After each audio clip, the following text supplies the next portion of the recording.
Thou Art the Man by Edgar Allan Poe. I will now play the Oedipus to the Rattleborough enigma. I will expound to you, as I alone can, the secret of the enginery that effected the Rattleborough miracle. The one, the true, the admitted, the undisputed, the indisputable miracle which put a definite end to infidelity among the Rattleburgers and converted to the orthodoxy of the grandames all the carnal-minded who had ventured to be skeptical before. This event, which I should be sorry to discuss in a tone of unsuitable levity, occurred in the summer of 18. Mr. Barnabas Shuttleworthy, one of the wealthiest and most respectable citizens of the borough, had been missing for several days under circumstances which gave rise to suspicion of foul play. Mr. Shuttleworthy had set out from Rattleborough very early one Saturday morning on horseback with the avowed intention of proceeding to the city above, about 15 miles distant, and of returning the night of the same day. 2 hours after his departure, however, his horse returned without him, and without the saddlebags which had been strapped on his back at starting. The animal was wounded too, and covered with mud. These circumstances naturally gave rise to much alarm among the friends of the missing man, and when it was found, on Sunday morning, that he had not yet made his appearance, the whole borough arose en masse to go and look for his body. The foremost and most energetic in instituting this search was the bosom friend of Mr. Shuttleworthy, a Mr. Charles Goodfellow, or as he was universally called, Charlie Goodfellow, or Old Charlie Goodfellow. Now, whether it is a marvelous coincidence, or whether it is that the name itself has an imperceptible effect upon the character, I have never yet been able to ascertain, but the fact is unquestionable that there never yet was any person named Charles who was not an open, manly, honest, good-natured, and frank-hearted fellow, with a rich, clear voice that did you good to hear it, and an eye that looked you always straight in the face, as much as to say, I have a clear conscience myself, am afraid of no man, and am altogether above doing a mean action. And thus all the hearty, careless, walking gentlemen of the stage are very certain to be called Charles. Now, Old Charlie Goodfellow, although he had been in Rattleborough not longer than 6 months or thereabouts, and although nobody knew anything about him before he came to settle in the neighborhood, had experienced no difficulty in the world in making the acquaintance of all the respectable people in the borough. Not a man of them but would have taken his bare word for 1,000 at any moment. And, as for the women, there is no saying what they would not have done to oblige him. And all this came of his having been christened Charles, and of his possessing, in consequence, that ingenuous face which is proverbially the very best letter of recommendation. I have already said that Mr. Shuttleworthy was one of the most respectable, and undoubtedly he was the most wealthy man in Rattleborough, while Old Charlie Goodfellow was upon as intimate terms with him as if he had been his own brother. The two old gentlemen were next-door neighbors, and although Mr. Shuttleworthy seldom, if ever, visited Old Charlie, and never was known to take a meal in his house, still this did not prevent the two friends from being exceedingly intimate, as I have just observed, for Old Charlie never let a day pass without stepping in 3 or 4 times to see how his neighbor came on, and very often he would stay to breakfast or tea, and almost always to dinner. And then the amount of wine that was made way with by the two cronies at a sitting, it would really be a difficult thing to ascertain. Old Charlie's favorite beverage was Chateau Margaux, and it appeared to do Mr. Shuttleworthy's heart good to see the old fellow swallow it, as he did, quart after quart, so that one day when the wine was in, and the wit, as a natural consequence, somewhat out, he said to his crony, as he slapped him upon the back, I tell you what it is, Old Charlie, you are, by all odds, the heartiest old fellow I ever came across in all my born days. And, since you love to guzzle the wine at that fashion, I'll be darned if I don't have to make thee a present of a big box of the Chateau Margaux. Odd rot me. Mr. Shuttleworthy had a sad habit of swearing, although he seldom went beyond odd rot me, or by gosh, or by the jolly golly. Odd rot me, says he, if I don't send an order to town this very afternoon for a double box of the best that can be got, and I'll make ye a present of it. I will, ye needn't say a word now. I will, I tell ye, and there's an end of it, so look out for it. It will come to hand some of these fine days, precisely when ye are looking for it the least. I mention this little bit of liberality on the part of Mr. Shuttleworthy, just by way of showing you how very intimate an understanding existed between the two friends. Well, on the Sunday morning in question, when it came to be fairly understood that Mr. Shuttleworthy had met with foul play, I never saw anyone so profoundly affected as old Charlie Goodfellow. When he first heard that the horse had come home without his master, and without his master's saddlebags, and all bloody from a pistol shot that had gone clean through and through the poor animal's chest, without quite killing him. When he heard all this, he turned as pale as if the missing man had been his own dear brother or father, and shivered and shook all over, as if he had had a fit of the ague. At first, he was too much overpowered with grief to be able to do anything at all, or to concert upon any plan of action, so that for a long time he endeavored to dissuade Mr. Shuttleworthy's other friends from making a stir about the matter, thinking it best to wait a while, say for a week or two, or a month or two, to see if something wouldn't turn up, or if Mr. Shuttleworthy wouldn't come in the natural way and explain his reasons for sending his horse on before. I dare say you have often observed this disposition to temporize or to procrastinate in people who are laboring under any very poignant sorrow.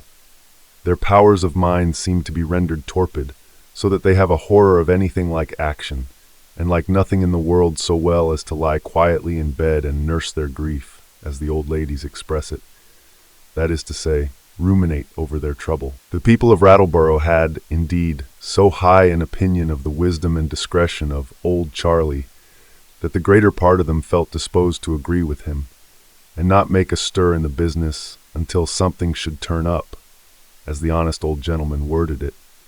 And I believe that, after all, this would have been the general determination, but for the very suspicious interference of Mr. Shuttleworthy's nephew, a young man of very dissipated habits, and otherwise of rather bad character. This nephew, whose name was Pennyfeather, would listen to nothing like reason in the matter of lying quiet, but insisted upon making immediate search for the corpse of the murdered man. This was the expression he employed, and Mr. Goodfellow acutely remarked at the time that it was a singular expression, to say no more. This remark of old Charlie's, too, had great effect upon the crowd, and one of the party was heard to ask, very impressively, how it happened that young Mr. Pennyfeather was so intimately cognizant of all the circumstances connected with his wealthy uncle's disappearance, as to feel authorized to assert, distinctly and unequivocally, that his uncle was a murdered man. Hereupon some little squibbing and bickering occurred among various members of the crowd, and especially between Old Charlie and Mr. Pennyfeather, although this latter occurrence was indeed by no means a novelty, for no good will had subsisted between the parties for the last 3 or 4 months, and matters had even gone so far that Mr. Pennyfeather had actually knocked down his uncle's friend for some alleged excess of liberty that the latter had taken in the uncle's house, of which the nephew was an inmate. Upon this occasion, Old Charlie is said to have behaved with exemplary moderation and Christian charity. He arose from the blow, adjusted his clothes, and made no attempt at retaliation at all, merely muttering a few words about taking summary vengeance at the first convenient opportunity, a natural and very justifiable ebullition of anger, which meant nothing, however, and beyond doubt was no sooner given vent to than forgotten. However these matters may be, which have no reference to the point now at issue, it is quite certain that the people of Rattleborough, principally through the persuasion of Mr. Pennyfeather, came, at length, to the determination of dispersing over the adjacent country in search of the missing Mr. Shuttleworthy. I say they came to this determination in the first instance. After it had been fully resolved that a search should be made, it was considered almost a matter of course that the seekers should disperse, that is to say, distribute themselves in parties, for the more thorough examination of the region round about. I forget, however, by what ingenious train of reasoning it was that Old Charlie finally convinced the assembly that this was the most injudicious plan that could be pursued.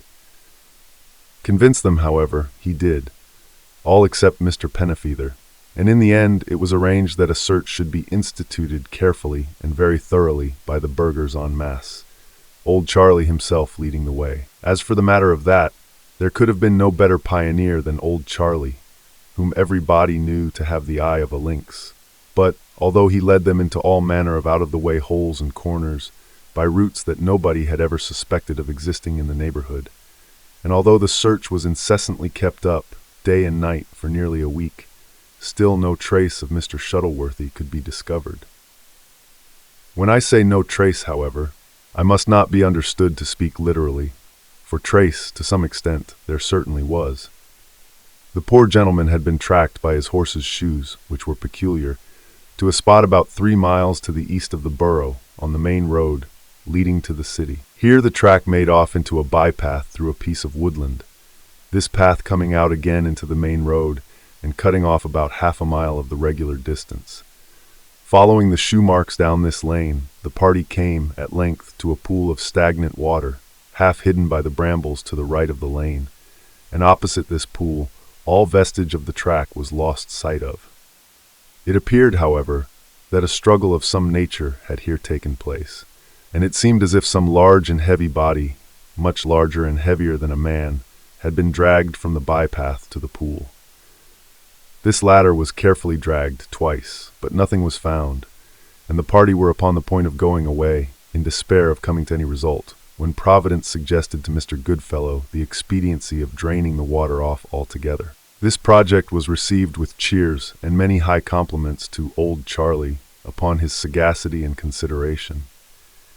As many of the burghers had brought spades with them, supposing that they might possibly be called upon to disinter a corpse, the drain was easily and speedily effected, and no sooner was the bottom visible than, right in the middle of the mud that remained, was discovered a black silk velvet waistcoat, which nearly everyone present immediately recognized as the property of Mr. Pennyfeather. This waistcoat was much torn and stained with blood, and there were several persons among the party who had a distinct remembrance of its having been worn by its owner on the very morning of Mr. Shuttleworthy's departure for the city, while there were others, again, ready to testify upon oath, if required, that Mr. P. did not wear the garment in question at any period during the remainder of that memorable day. Nor could any one be found to say that he had seen it upon Mr. P.'s person at any period at all, subsequent to Mr. Shuttleworthy's disappearance. Matters now wore a very serious aspect for Mr. Pennyfeather, and it was observed, as an indubitable confirmation of the suspicions which were excited against him, that he grew exceedingly pale, and when asked what he had to say for himself, was utterly incapable of saying a word. Hereupon, the few friends his riotous mode of living had left him, deserted him at once to a man, and were even more clamorous than his ancient and avowed enemies for his instantaneous arrest.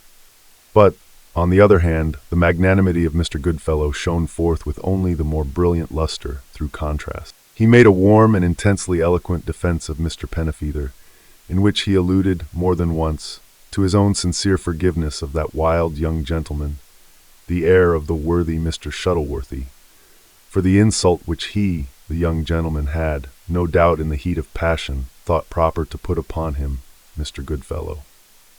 He forgave him for it, he said, from the very bottom of his heart, and for himself, Mr. Goodfellow, so far from pushing the suspicious circumstances to extremity, which, he was sorry to say, really had arisen against Mr. Pennyfeather, he, Mr. Goodfellow, would make every exertion in his power, would employ all the little eloquence in his possession to soften down, as much as he could conscientiously do so, the worst features of this really exceedingly perplexing piece of business. Mr. Goodfellow went on for some half-hour longer in this strain, very much to the credit both of his head and of his heart. But your warm-hearted people are seldom apposite in their observations. They run into all sorts of blunders, contretemps, and malaproposisms in the hot-headedness of their zeal to serve a friend, thus often with the kindest intentions in the world, doing infinitely more to prejudice his cause than to advance it. So, in the present instance, it turned out with all the eloquence of old Charlie, for, although he labored earnestly in behalf of the suspected, yet it so happened, somehow or other, that every syllable he uttered, of which the direct but unwitting tendency was not to exalt the speaker in the good opinion of his audience, had the effect to deepen the suspicion already attached to the individual whose cause he pleaded, and to arouse against him the fury of the mob. One of the most unaccountable errors committed by the orator was his allusion to the suspected as the heir of the worthy old gentleman, Mr. Shuttleworthy. The people had really never thought of this before.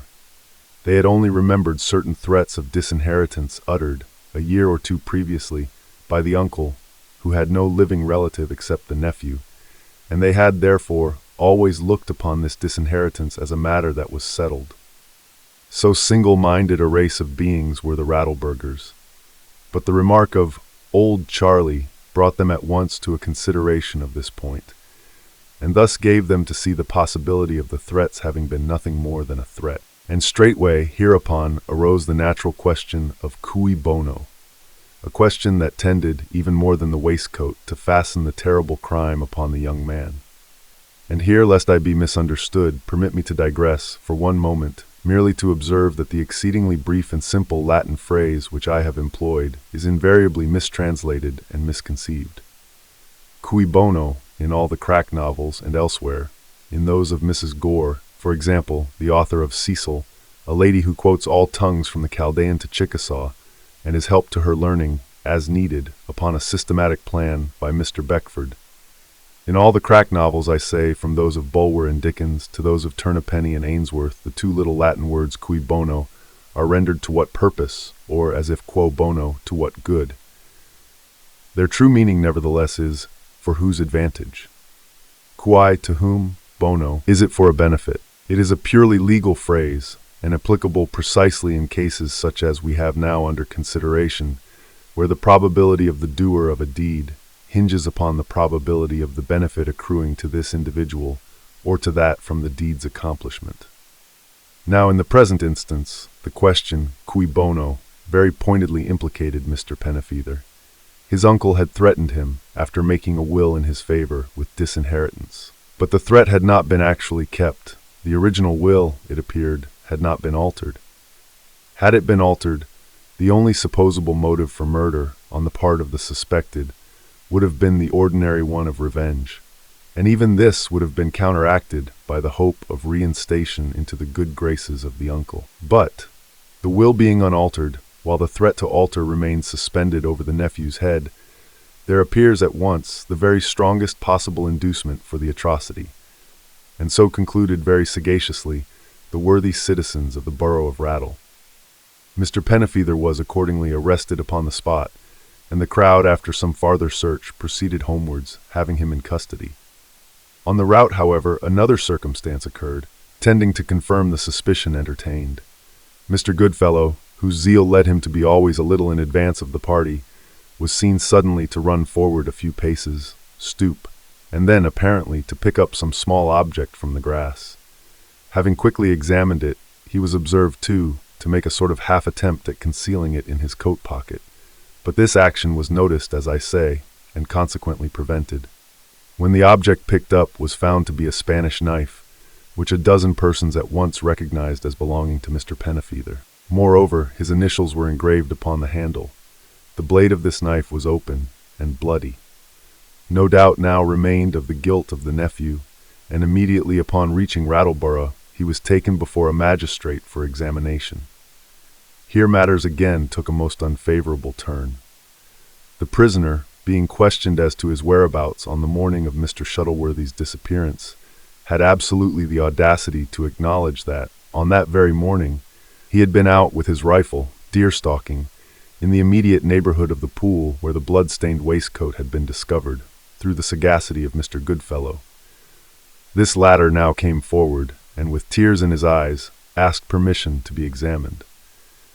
He said that stern sense of the duty he owed to his Maker, not less than to his fellow men, would permit him no longer to remain silent. Hitherto, the sincerest affection for the young man, notwithstanding the latter's ill treatment of himself, Mr. Goodfellow, had induced him to make every hypothesis which imagination could suggest by way of endeavoring to account for what appeared suspicious in the circumstances that told so seriously against Mr. Pennyfeather.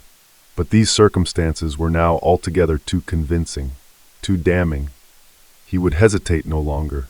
He would tell all he knew, although his heart, Mr. Goodfellow's, should absolutely burst asunder in the effort. He then went on to state that, on the afternoon of the day previous to Mr. Shuttleworthy's departure for the city, that worthy old gentleman had mentioned to his nephew, in his hearing, Mr. Goodfellow's, that his object in going to town on the morrow was to make a deposit of an unusually large sum of money in the Farmers and Mechanics Bank, and that, then and there, the said Mr. Shuttleworthy had distinctly avowed to the said nephew his irrevocable determination of rescinding the will originally made, and of cutting him off with a shilling.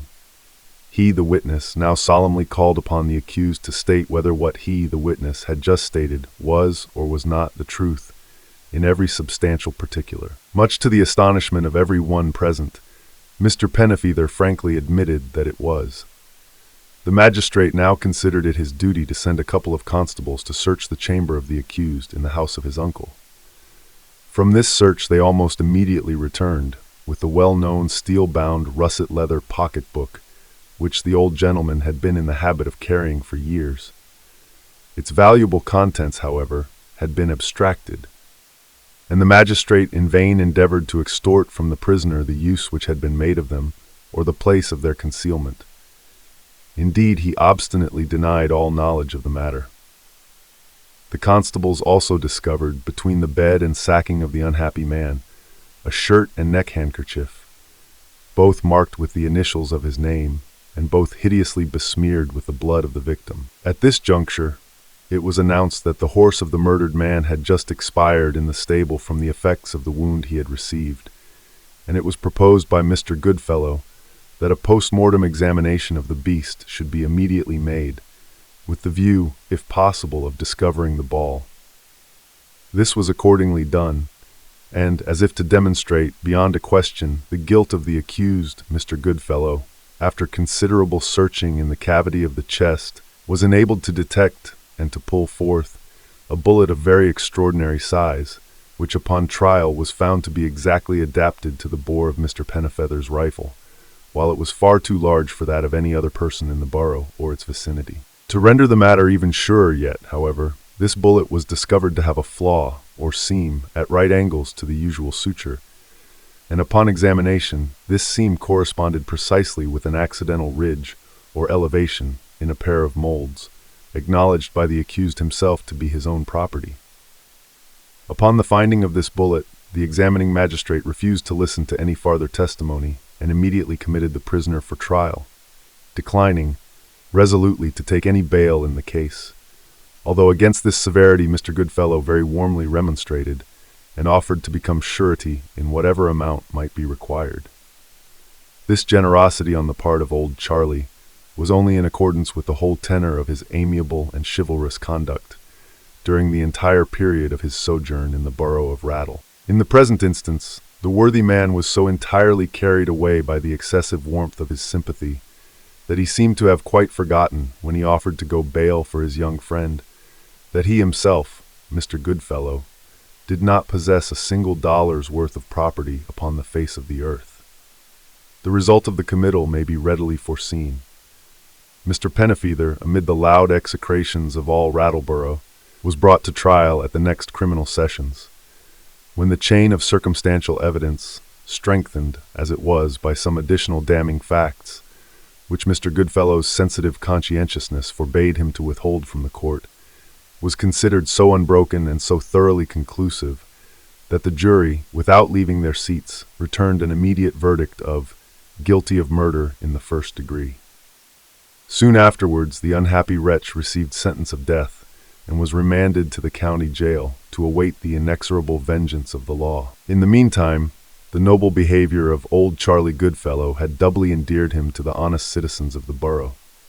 He became 10 times a greater favorite than ever, and, as a natural result of the hospitality with which he was treated, he relaxed, as it were perforce, the extremely parsimonious habits which his poverty had hitherto impelled him to observe, and very frequently had little reunions at his own house, when wit and jollity reigned supreme. Dampened a little, of course, by the occasional remembrance of the untoward and melancholy fate which impended over the nephew of the late lamented bosom friend of the generous host. One fine day, this magnanimous old gentleman was agreeably surprised at the receipt of the following letter. Chat. Mar A. Number 1 6 DAS bottles and half gross. From HFB & Co. Charles Goodfellow SQ Rattleboro. Charles Goodfellow Esquire, Dr. Sir, in conformity with an order transmitted to our firm about 2 months since by our esteemed correspondent, Mr. Barnabas Shuttleworthy, we have the honor of forwarding this morning to your address a double box of Chateau Margaux of the Antelope brand violet seal, box numbered and marked as per margin. We remain, sir, your Obeasts, Hogs, Frogs, City of June 21st, 18. P.S. The box will reach you by wagon on the day after your receipt of this letter. Our respects to Mr. Shuttleworthy, HFB & Co. The fact is that Mr. Goodfellow had, since the death of Mr. Shuttleworthy, given over all expectation of ever receiving the promised Chateau Margaux, and he, therefore, looked upon it now as a sort of a special dispensation of Providence in his behalf. He was highly delighted, of course, and, in the exuberance of his joy, invited a large party of friends to a peace souper on the morrow, for the purpose of broaching the good old Mr. Shuttleworthy's present. Not that he said anything about the good old Mr. Shuttleworthy when he issued the invitations. The fact is, he thought much, and concluded to say nothing at all. He did not mention to anyone, if I remember aright, that he had received a present of Chateau Margaux. He merely asked his friends to come and help him to drink some, of a remarkably fine quality and rich flavor, that he had ordered up from the city a couple of months ago, and of which he would be in the receipt upon the morrow. I have often puzzled myself to imagine why it was that old Charlie came to the conclusion to say nothing about having received the wine from his old friend, but I could never precisely understand his reason for the silence, although he had some excellent and very magnanimous reason, no doubt. The morrow at length arrived, and with it a very large and highly respectable company at Mr. Goodfellow's house. Indeed, half the borough was there, I myself among the number. But, much to the vexation of the host, the Chateau Margaux did not arrive until a late hour, and when the sumptuous supper supplied by old Charlie had been done very ample justice by the guests. It came at length, however. A monstrously big box of it there was, too, and as the whole party were in excessively good humor, it was decided, nem. con., that it should be lifted upon the table and its contents disemboweled forthwith. No sooner said than done. I lent a helping hand, and in a trice we had the box upon the table in the midst of all the bottles and glasses, not a few of which were demolished in the scuffle. Old Charlie, who was pretty much intoxicated and excessively red in the face, now took a seat with an air of mock dignity at the head of the board and thumped furiously upon it with a decanter, calling upon the company to keep order during the ceremony of disinterring the treasure. After some vociferation, quiet was at length fully restored, and, as very often happens in similar cases, a profound and remarkable silence ensued. Being then requested to force open the lid, I complied, of course, with an infinite deal of pleasure. I inserted a chisel, and giving it a few slight taps with a hammer, the top of the box flew suddenly and violently off, and at the same instant there sprang up into a sitting position, directly facing the host, the bruised, bloody, and nearly putrid corpse of the murdered Mr. Shuttleworthy himself. It gazed for a few moments, fixedly and sorrowfully, with its decaying and lackluster eyes, full into the countenance of Mr. Goodfellow, uttered slowly but clearly and impressively the words, "Thou art the man," and then, falling over the side of the chest, as if thoroughly satisfied, stretched out its limbs quiveringly upon the table. The scene that ensued is altogether beyond description. The rush for the doors and windows was terrific, and many of the most robust men in the room fainted outright through sheer horror. But after the first wild, shrieking burst of affright, all eyes were directed to Mr. Goodfellow. If I live 1,000 years, I can never forget the more than mortal agony which was depicted in that ghastly face of his, so lately rubicund with triumph and wine. For several minutes he sat rigidly as a statue of marble, his eyes seeming, in the intense vacancy of their gaze, to be turned inwards, and absorbed in the contemplation of his own miserable, murderous soul. At length their expression appeared to flash suddenly out into the external world, when with a quick leap he sprang from his chair, and falling heavily with his head and shoulders upon the table, and in contact with the corpse, poured out, rapidly and vehemently, a detailed confession of the hideous crime for which Mr. Pennyfeather was then imprisoned and doomed to die. What he recounted was, in substance, this. He followed his victim to the vicinity of the pool, there shot his horse with a pistol, dispatched the rider with its butt end, possessed himself of the pocketbook, and supposing the horse dead, dragged it with great labor to the brambles by the pond. Upon his own beast he slung the corpse of Mr. Shuttleworthy, and thus bore it to a secure place of concealment, a long distance off through the woods. The waistcoat, the knife, the pocketbook, and the bullet had been placed by himself where found, with the view of avenging himself upon Mr. Pennyfeather. He had also contrived the discovery of the stained handkerchief and shirt. Towards the end of the blood-chilling recital, the words of the guilty wretch faltered and grew hollow. When the record was finally exhausted, he arose, staggered backwards from the table, and fell dead. The means by which this happily timed confession was extorted, although efficient, were simple indeed. Mr. Goodfellow's excess of frankness had disgusted me and excited my suspicion from the first. I was present when Mr. Pennyfeather had struck him, and the fiendish expression which then arose upon his countenance, although momentary, assured me that his threat of vengeance would, if possible, be rigidly fulfilled. I was thus prepared to view the maneuvering of Old Charlie in a very different light from that in which it was regarded by the good citizens of Rattleborough.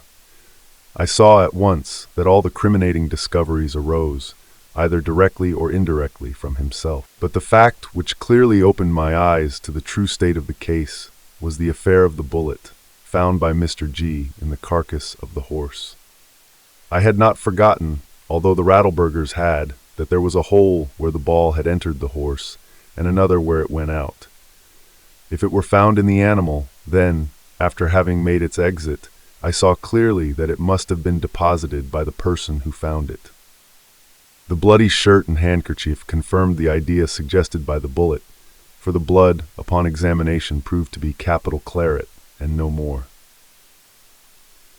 When I came to think of these things, and also of the late increase of liberality and expenditure on the part of Mr. Goodfellow, I entertained a suspicion which was none the less strong, because I kept it altogether to myself. In the meantime, I instituted a rigorous private search for the corpse of Mr. Shuttleworthy, and for good reasons searched in quarters as divergent as possible from those to which Mr. Goodfellow conducted his party.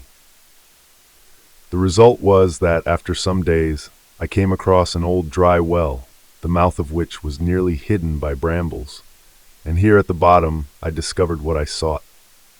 Now it so happened that I had overheard the colloquy between the two cronies, when Mr. Goodfellow had contrived to cajole his host into the promise of a box of Chateau Margaux.